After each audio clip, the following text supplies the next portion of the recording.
Olá, meu caro ouvintes. Se essa história apareceu para você, ela merece sua atenção.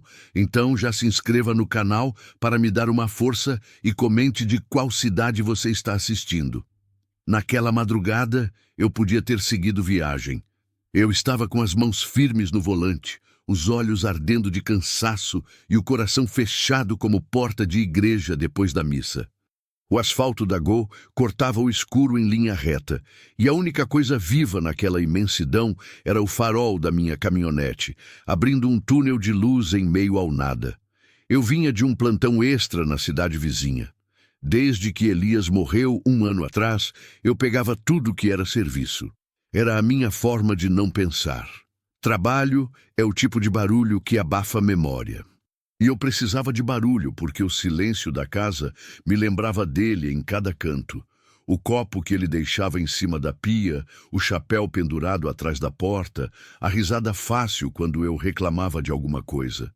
Disseram que Elias morreu num acidente. Caminhão na contramão. Freio falhou. Fatalidade. A palavra fatalidade virou uma pedra na minha garganta, porque eu conhecia meu marido. Elias não era homem de morrer por azar. Ele era homem de se meter onde ninguém queria que ele metesse o nariz. 3 dias antes do acidente, ele tinha chegado em casa com a camisa suada e o olhar carregado. Eu vi o peso antes mesmo de ele abrir a boca. "Tem coisa errada nas terras do Aureliano", ele falou, como quem diz que viu um bicho morto na beira do rio. Documento falso, gente expulsa, trator passando por cima de roça de família e tem mais. Tem gente sumindo. Eu pedi para ele não se meter. Pedi porque eu tinha medo, e medo no interior não é covardia. Medo é instinto. No interior, quando um homem grande decide que você atrapalha, o mundo inteiro finge que não te conhece. Ele me olhou com aquela calma que só quem acredita em justiça consegue ter, e disse a frase que me cortou: "Se a gente se cala, vira cúmplice." Eu devia ter sabido que aquilo era despedida. Depois que Elias morreu, eu escolhi o silêncio. Não era paz, era anestesia. Eu me tornei uma mulher que passa pelos problemas olhando para o chão, como se olhar para o alto chamasse tempestade. E naquela madrugada eu estava exatamente assim, querendo só chegar em casa, tomar banho e dormir, sem ver ninguém, sem ouvir nada. Foi quando eu vi as 2 meninas. Primeiro eu achei que era miragem. 2 figuras miúdas correndo no acostamento, tropeçando no cascalho, surgindo e sumindo no feixe do farol como sombras assustadas. Eu tirei o pé do acelerador. Meu corpo fez isso antes da minha cabeça autorizar. Instinto de mãe? Não, eu nem tive filhos. Foi outra coisa. Uma coisa que eu odiava em mim. Eu não conseguia fingir que não via. Quando a luz bateu nelas de frente, eu vi melhor. Descalças. As pernas riscadas de sangue seco. Uma delas, loira menor, ia cambaleando como se a estrada fosse água. A outra, morena, segurava a mão dela com força, puxando, empurrando, quase carregando no desespero. E no pescoço da mais nova havia uma marca roxa, funda, como se alguém tivesse apertado uma corda e depois soltado na pressa. Eu parei. O pneu cantou baixo no cascalho. A caminhonete ficou de lado no acostamento e por um segundo o mundo ficou quieto. O silêncio de antes voltou, mas agora era um silêncio afiado. A morena bateu no vidro com a palma aberta. Os olhos dela não pediam, ordenavam. "Moça, abre, por favor, abre." Eu destranquei. A porta abriu com o vento frio entrando junto. As 2 se enfiaram no banco do passageiro como quem entra num esconderijo. A menor tremia inteira, com os lábios rachados e o rosto sujo de terra. A morena, apesar de ofegante, estava alerta demais. Não era só medo, era urgência. Era alguém que sabia exatamente o que estava correndo atrás delas. "Tem alguém?" A menor tentou falar, mas a voz morreu. A morena completou: "Ele vai matar ela." "Quem?" Minha pergunta saiu rouca. Eu já sabia que a resposta ia me destruir de novo, mas eu precisava ouvir. "Aureliano." O nome caiu dentro do carro como pedra no fundo do poço. Aureliano Farias, o mesmo homem com quem Elias tinha discutido dias antes de morrer. Eu senti o sangue sair do meu rosto. Coincidência não existe no interior. Coincidência é desculpa que a gente inventa para não aceitar que o mal tem endereço. No retrovisor, um farol surgiu e cresceu rápido. Motor forte, raivoso. Uma caminhonete atrás da minha, vindo na mesma faixa sem diminuir. E naquele mesmo instante, eu entendi. Aquilo não era encontro. Era emboscada. Se abaixa! Eu gritei, mais para mim do que para elas. O estampido veio seco, vidro estilhaçou como chuva de gelo. A janela do lado de trás explodiu e um pedaço quente riscou meu braço. Eu acelerei. O carro respondeu com um solavanco e a estrada virou um corredor de fuga. "Para onde, moça?" a morena perguntou, segurando a loira que gemia abaixo. Eu olhei o painel, vi o ponteiro da gasolina, vi o mundo. Eu podia pegar a estrada principal e sumir. Podia ir direto para Goiânia e desaparecer. Podia proteger minha vida, como eu prometi a mim mesma depois da morte do Elias. Mas eu lembrei da frase dele, e lembrei do que ele pagou por não se calar. "Pro vilarejo mais próximo", eu respondi. "Pra igreja." Por quê? Porque na cidade pequena todo mundo vê. E quem vê vira testemunha. Se ele quer silêncio, eu vou dar barulho. A caminhonete atrás buzinou como se estivesse rindo. Os faróis colaram na minha traseira, me empurrando. Eu fiz a curva da entrada do vilarejo de Santa Rita, quase derrapando. Casas baixas, luzes apagadas, cachorro latindo ao perceber o perigo. A praça central surgiu com a igreja branca no alto. E eu joguei a caminhonete para frente dela, como se aquele chão fosse território sagrado. Foi aí que eu vi ele, parado na escadaria, como se já estivesse me esperando. Aureliano, mais velho do que eu lembrava, mas com o mesmo olhar que Elias descrevia. Um olhar que não reconhece gente, só obstáculo. Ele não correu, não gritou, só caminhou devagar, com a calma de quem manda. Atrás dele, 2 homens desceram da caminhonete que nos perseguiu. Um deles segurava a arma sem esconder. A morena apertou meu braço. "É ele!" Eu desci do carro antes que o medo me prendesse. Se eu ficasse sentada, eu virava alvo. De pé, pelo menos, eu parecia inteira. Aureliano parou a 1 metro de mim e inclinou o rosto como quem observa a mercadoria. "Você é a mulher do Elias", ele disse baixo, como se a madrugada fosse testemunha também. Ele também gostava de se meter. Meu estômago virou. A confirmação me acertou sem precisar de prova.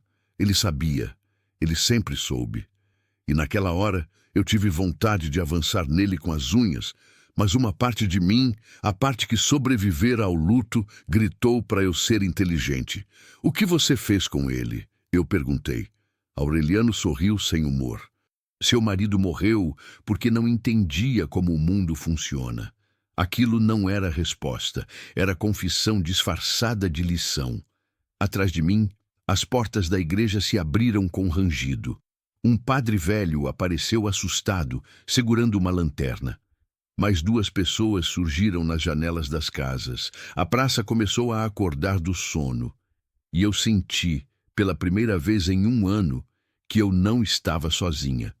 Eu dei um passo para o lado, abrindo visão para o padre e para quem mais estivesse olhando. "Padre, chama a polícia!" eu disse alto. "Agora!" Aureliano virou o rosto para mim e o sorriso dele sumiu. A pele do homem parecia ficar mais fria quando contrariada. "Polícia aqui chega quando quer, dona", ele respondeu. "E eu não gosto de barulho." "Então vai ter barulho", eu falei, e ouvi minha própria voz tremer, mas ela não quebrou. A morena ajudou a loira a descer. A menor mal ficava em pé. Eu vi o pescoço dela de novo, a marca roxa, e senti a raiva subir.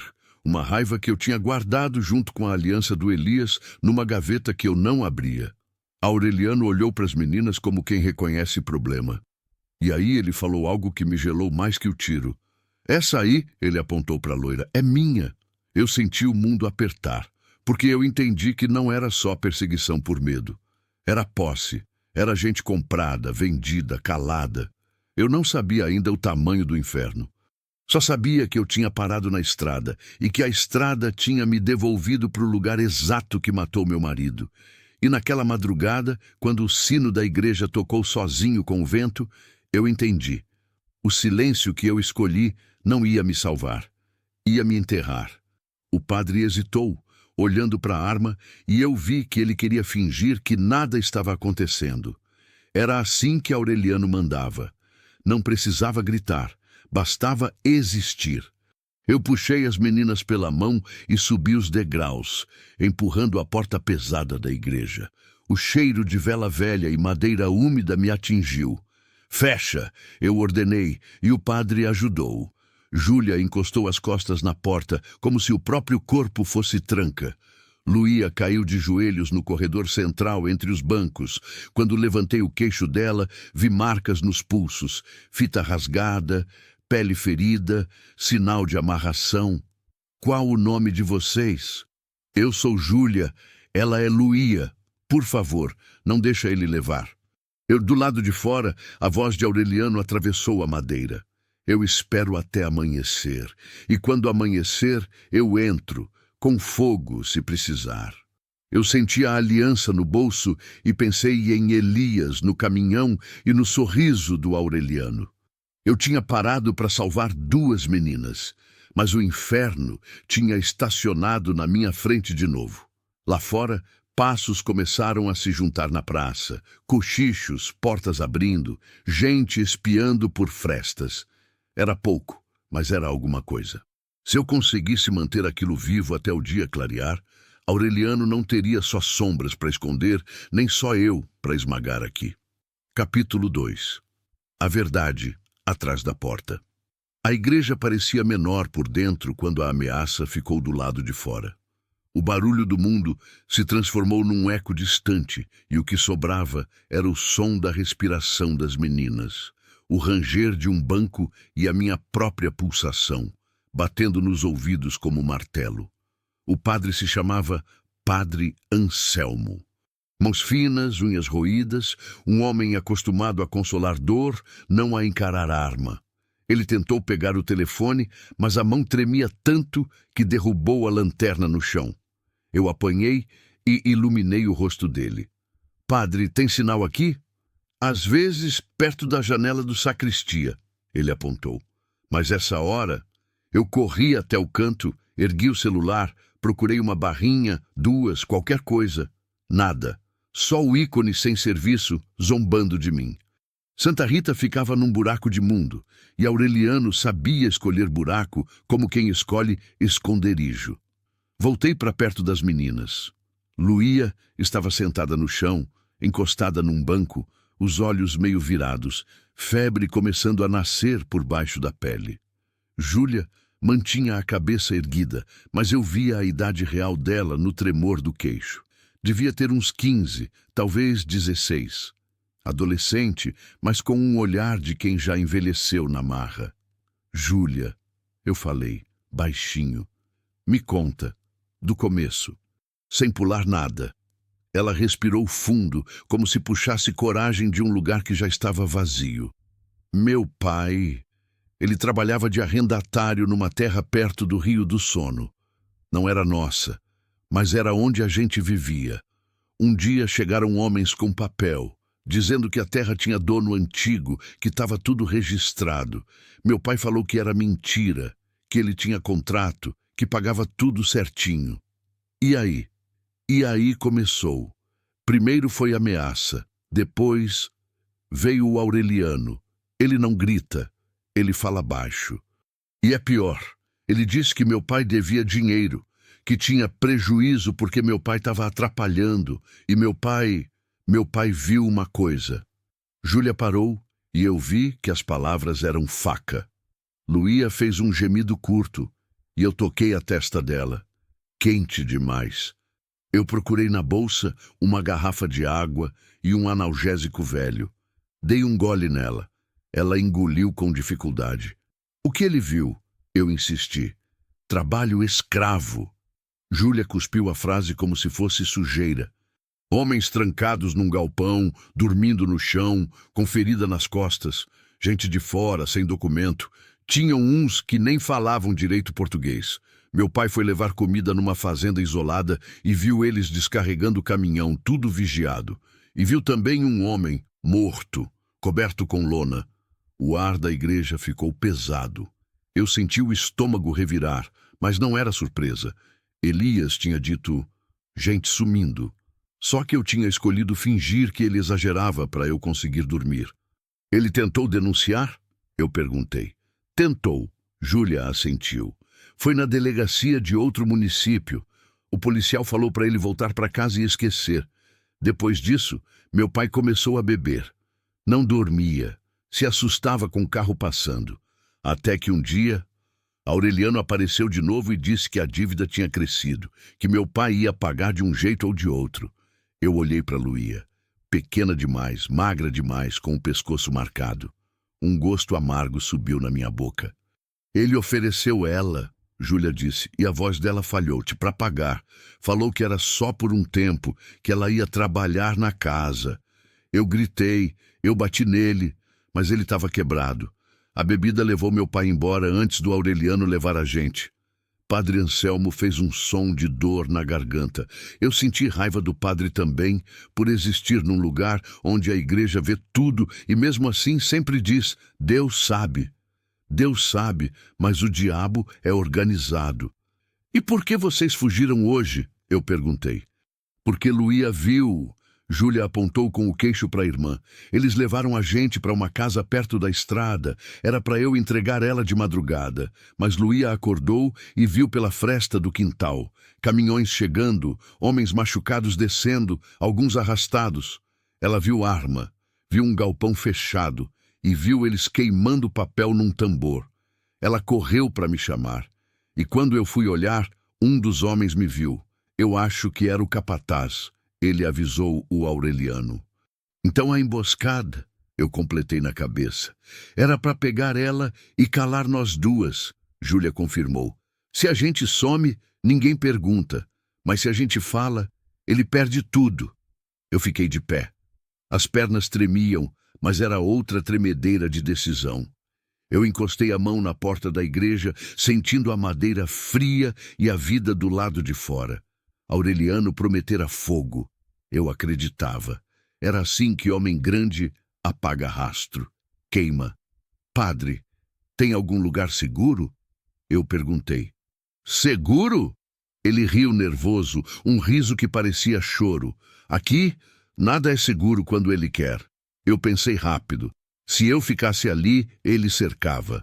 Se eu tentasse sair pela porta principal, ele atirava.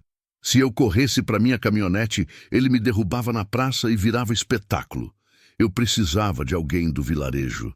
Alguém que não fosse comprado. Alguém que tivesse moral. No interior, moral às vezes é mais forte que lei. Quem é o homem mais respeitado daqui? Eu perguntei. Padre Anselmo respondeu na hora. Sebastião. O nome me cutucou uma memória. Sebastião Correia. Ex-sargento, aposentado, homem que tinha servido no exército e voltado para cuidar de um sítio. Diziam que ele não bebia, não devia, não aceitava favor. Diziam também que Aureliano tentou comprar ele uma vez e saiu de lá com a resposta atravessada. Onde ele mora? 2 ruas atrás da praça. Casa com cerca de madeira, pé de manga na frente. Eu respirei. Então a gente vai até ele. Agora? Padre Anselmo arregalou os olhos. Mas eles estão lá fora e vão ficar mais fortes quando amanhecer. Eu olhei para Júlia. Você consegue correr? Consigo. E ela? Júlia olhou para Luía com desespero. Ela está queimando. Eu me agachei e puxei Luía para o meu colo. Ela era leve demais, como se já estivesse indo embora por dentro. Eu sentia a febre no pescoço dela e o cheiro de medo na pele. Eu carrego, eu disse. Mas a gente vai pela sacristia. Padre, tem saída dos fundos? Ele apontou uma porta pequena. Dá num corredor estreito e sai num quintal. Então abre, devagar, sem barulho. Enquanto ele destrancava, ouvi a voz de Aureliano lá fora conversando com alguém, como se estivesse num boteco. Isso me deu mais ódio. O homem ameaçava queimar uma igreja e falava como quem escolhe gado no pasto. A porta dos fundos rangeu e eu quase congelei, mas o som se perdeu na noite. Saímos um por um. Eu com Luía no colo, Júlia colada na minha sombra, o padre atrás, rezando baixo. O quintal era úmido, cheio de mato. Um gato pulou do muro e me deu susto. Atravessei o corredor e dei de cara com uma rua de terra sem luz. O vilarejo ainda dormia, mas eu via algumas janelas com frestas acesas. A praça tinha acordado medo. Corre quando eu mandar, eu sussurrei para Júlia. A gente andou agachado até o canto do muro. Eu espiei. Lá na frente, um dos homens de Aureliano estava encostado na caminhonete fumando. O brilho do cigarro denunciava a posição dele. Mais 2 rondavam a igreja. Eu contei o tempo entre as passadas deles. Quando um virou a esquina, eu puxei Júlia. Agora, a gente correu.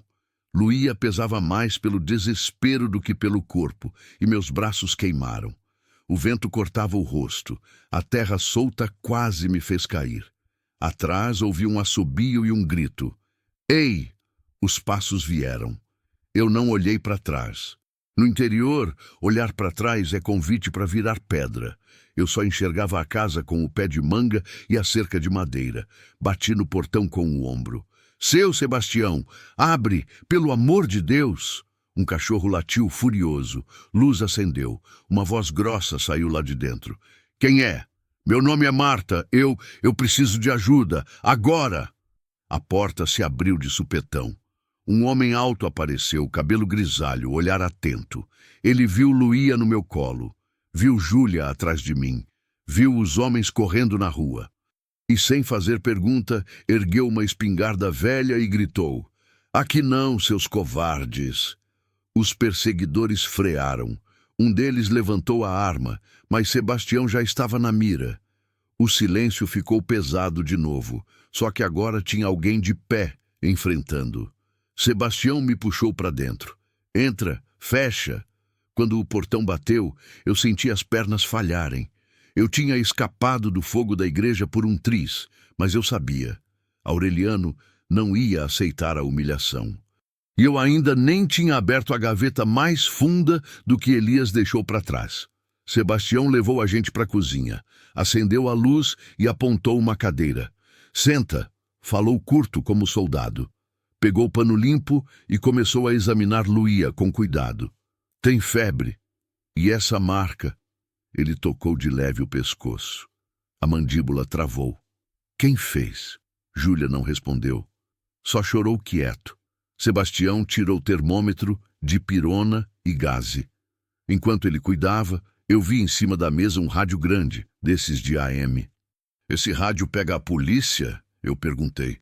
Pega quem eu quiser. Ele respondeu, mas primeiro eu quero entender por que Aureliano está caçando você na rua. Eu engoli seco, porque eu sou a viúva do Elias. A mão dele parou no ar.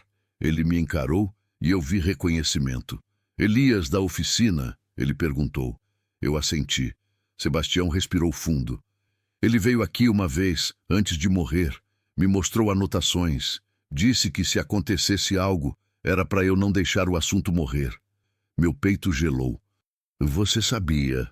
Eu desconfiava. Ele virou o rosto. E agora você trouxe prova viva na minha porta. Ele girou o botão do rádio e procurou uma frequência. Tem um promotor em Anápolis que vive atrás desse homem. Se alguém falar, eu consigo chegar nele antes do dia clarear. Aqui. Capítulo 3. O preço de não se calar. Eu achei que, atrás do portão do Sebastião, a noite ia diminuir. Mas o medo não respeita cerca. Ele só muda de lugar. Sebastião colocou Luía deitada num colchão na sala, perto do ventilador velho, e mandou Júlia lavar o rosto e beber água. Depois me puxou para o quintal, onde a escuridão era menos opressiva do que o silêncio da casa. Escuta, ele falou baixo. Aureliano não vai embora porque você fechou a porta. Ele vai cercar e amanhã vai começar a comprar gente. Comprar informação, comprar coragem, comprar silêncio. Aqui é assim. Eu olhei por cima do muro. A rua estava quieta, mas eu sentia a presença deles como se fosse fumaça. E a polícia? Sebastião soltou um riso seco. A polícia daqui almoça na mesa dele. Se você ligar para a delegacia, você só avisa que está viva. Ele voltou para a cozinha, ligou o rádio e começou a falar num tom que eu não conhecia, firme, articulado, de quem já comandou gente. Eu ouvi nomes, códigos, uma promessa de retorno. Quando desligou, ele me encarou. Meu amigo de rádio vai tentar chamar alguém de fora. Mas isso leva tempo. Até lá, a gente precisa sumir do olho. Sumir para onde? Eu perguntei. Sebastião apontou para o fundo do quintal. Tem um rancho velho perto do córrego. Ninguém passa lá. Mas vocês vão precisar ficar em silêncio absoluto. Se alguém vir movimento, eu sei. A palavra silêncio me queimou. Eu tinha vivido 1 ano inteiro dentro dele. E ainda assim, o silêncio quase tinha matado Luía. De madrugada, com o céu começando a clarear, nós saímos pelos fundos, atravessando um trecho de mato e baixando até o córrego. O rancho do Sebastião era pequeno, feito de tábua, com telha velha e cheiro de mofo. Mas tinha água. Tinha um fogão a lenha. E tinha a coisa mais rara naquela região: invisibilidade. Luía piorou antes do sol subir. A febre vinha em ondas e ela delirava, chamando por alguém que eu não conhecia. Não, pai, não deixa. Júlia segurava a mão dela e repetia que estava tudo bem, mesmo sabendo que não estava. Eu molhei pano, troquei na testa, rezei sem fé, só por desespero. Em certo momento, Luía abriu os olhos e olhou direto para mim. A voz saiu fina. Ele tem um anel no dedo, com pedra preta. Eu congelei. Pedra preta. Elias tinha falado de um homem com um anel assim, numa reunião na cooperativa. Eu tinha achado bobagem, detalhe que meu marido guardava por mania de lembrar de tudo. Agora, aquele detalhe virava prova. Você viu esse anel em quem? Eu perguntei. Luía piscou devagar. No Aureliano. Júlia chorou de raiva. Eu apertei os dentes. Não era só dívida e maldade. Era organização. Era marca de chefe. No meio da manhã, Sebastião voltou rápido, suado, com cara de notícia ruim. Já tem boato correndo, ele disse. Aureliano está dizendo que você sequestrou as meninas, que você está envolvida com roubo de gado. Ele vai virar o povo contra você antes de virar a justiça contra ele. Eu senti o chão fugir. Não era só caça, era guerra de narrativa. E no interior, quem controla a história, controla a gente. Eu vou na minha casa pegar remédio e roupa, eu falei. Sebastião me segurou pelo braço. Você não entende. Se você aparecer, ele te pega. Luía precisa de antibiótico. Ela está ardendo. Se ela morrer, a prova morre junto. Eu falei aquilo sem pensar. E a frieza da frase me deu nojo, mas era verdade. A vida dela era vida e evidência ao mesmo tempo. Sebastião me olhou por um segundo longo. Então eu vou com você, e você não abre a boca para ninguém. A gente entrou na caminhonete dele por um caminho secundário e chegou perto da minha antiga casa no começo da tarde. Quando eu vi meu portão, meu peito apertou. Eu tinha saído dali na noite anterior achando que nunca mais ia voltar. O destino riu. Minha casa estava revirada, a porta arrombada, gavetas no chão, foto do casamento rasgada ao meio. Eu senti o cheiro de invasão, aquele cheiro de quando alguém entra na sua vida sem permissão. No corredor, no lugar onde eu guardava as coisas do Elias, a gaveta estava aberta. E a caixa de madeira onde eu guardava as anotações dele estava vazia. Eu parei no meio da sala e senti as pernas amolecer. Não, eu sussurrei. Sebastião entrou atrás, olhando cada canto como soldado. Eles já estiveram aqui. Eu agarrei o batente da porta. Aquilo era o golpe mais cruel. Mexer no morto para calar o vivo. Do lado de fora, um carro passou devagar. Depois outro. Eu reconheci o padrão. Honda. Eles estavam me esperando aparecer. Sebastião puxou meu braço. Rápido! Eu corri até o armário da cozinha e peguei um kit de primeiros socorros e 2 cobertores. Peguei também minha bolsa e dentro dela, sem pensar, enfiei a aliança do Elias. Eu tinha jurado que ia esconder aquilo para sempre. Mas naquele momento, eu precisava sentir que ele ainda estava comigo. Quando saímos pela porta dos fundos, uma voz veio do portão da frente, doce como veneno. Marta! Eu congelei. Aureliano estava ali, encostado no meu portão, como se fosse visita. Tinha 2 homens com ele, e ele olhava direto para mim, como se enxergasse através das paredes. Sebastião ergueu a espingarda, mas Aureliano não se moveu. Só sorriu. Eu sabia que você ia voltar, ele falou. Viúva não sabe largar lembrança. Eu senti o gosto de ferro na boca. Sai da minha casa. Sua? Aureliano inclinou a cabeça. Tudo aqui é meu, Marta. Terra, gente e silêncio. Ele deu um passo e eu vi o anel. Pedra escura, brilhando sem luz. O mesmo que Luía descrevera. Você está escondendo minhas meninas. Ele continuou como se estivesse falando de bezerro. Devolve que eu te deixo viver. Eu ouvi meu próprio coração bater como tambor. E por um instante, a imagem do caminhão na contramão apareceu na minha mente. O barulho do metal, o caixão, a frase freio falhou. Não foi acidente, nunca foi. Você matou o Elias, eu disse. E minha voz saiu mais firme do que eu esperava. O sorriso dele afinou. Seu marido morreu porque abriu a boca demais. Sebastião deu um passo à frente. Aqui você não manda, Aureliano. Aureliano olhou para Sebastião com desprezo, mas o desprezo dele tinha um limite, a arma apontada. Eu não preciso mandar agora, ele falou. Eu mando quando escurecer.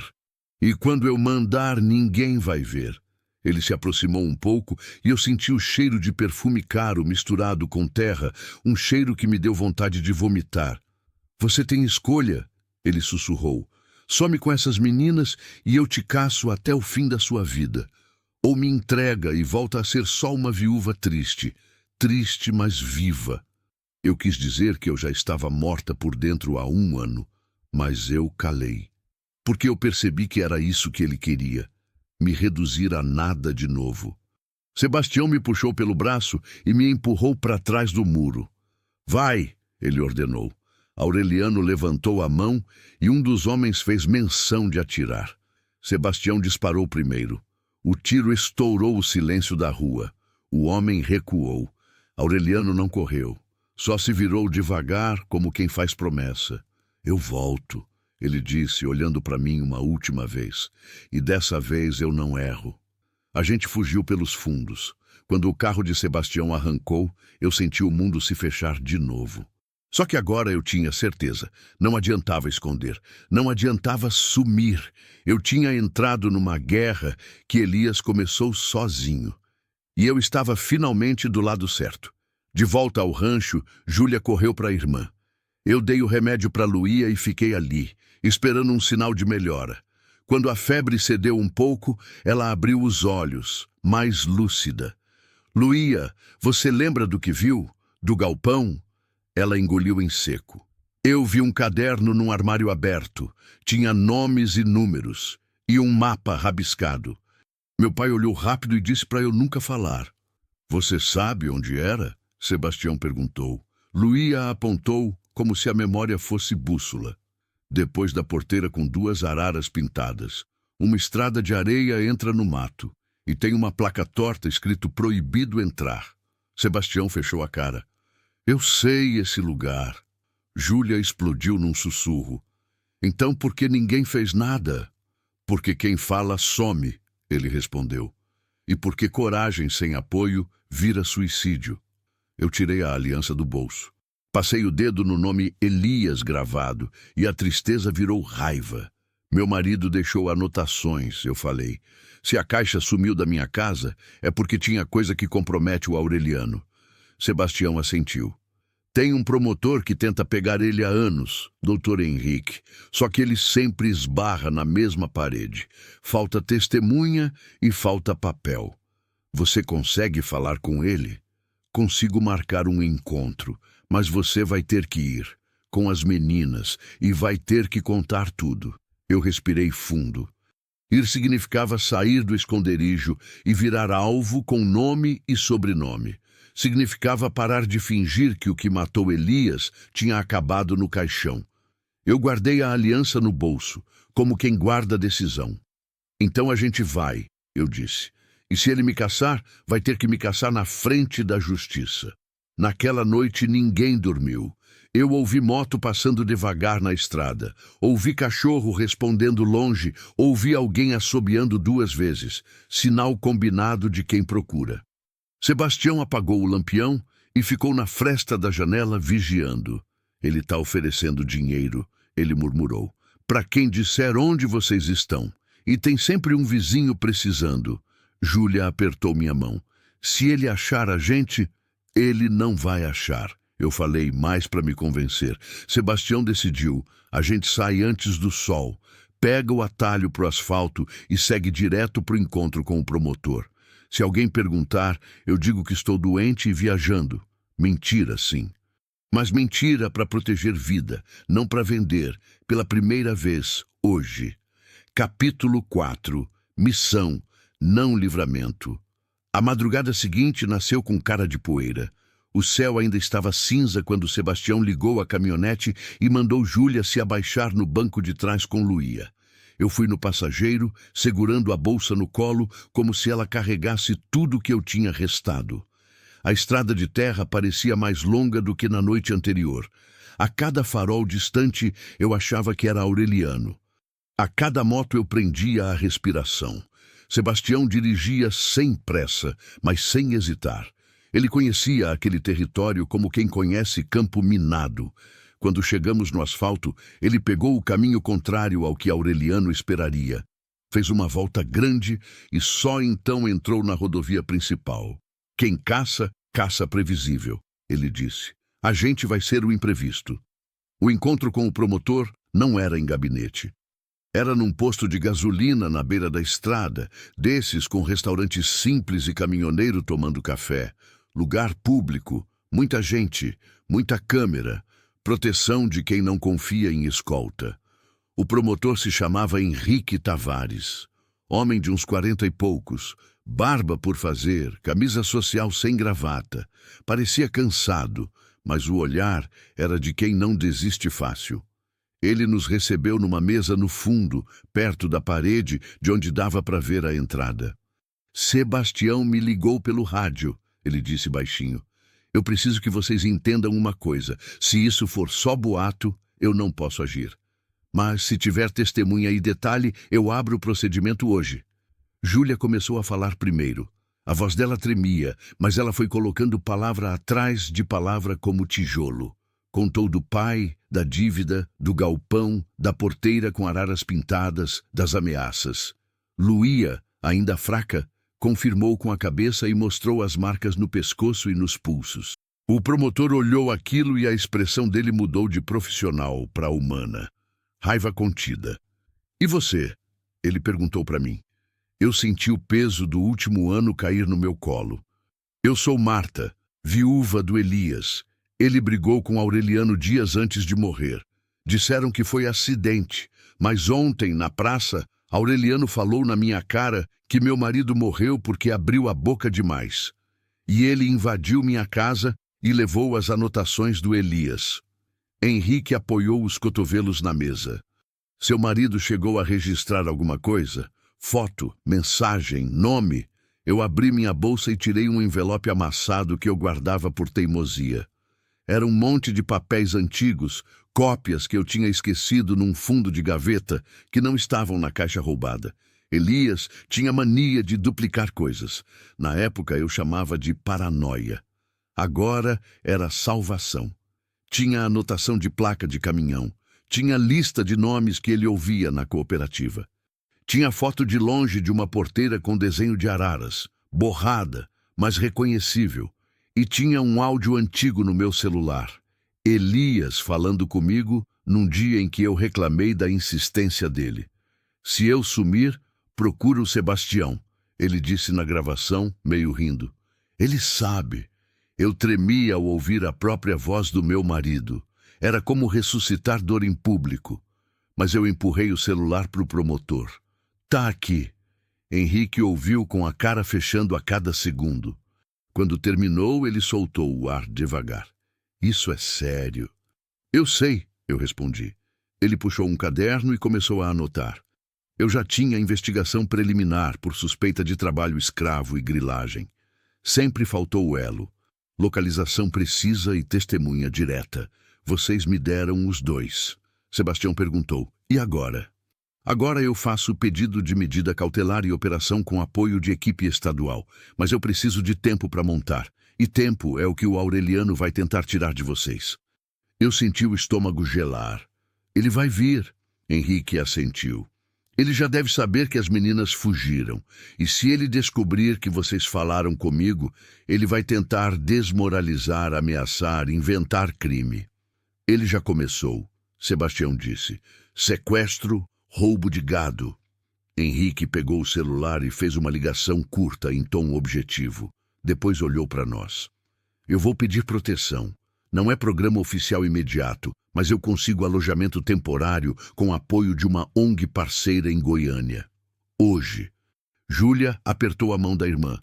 A gente vai presa? Ninguém vai prender vocês por escapar de abuso. Henrique respondeu firme.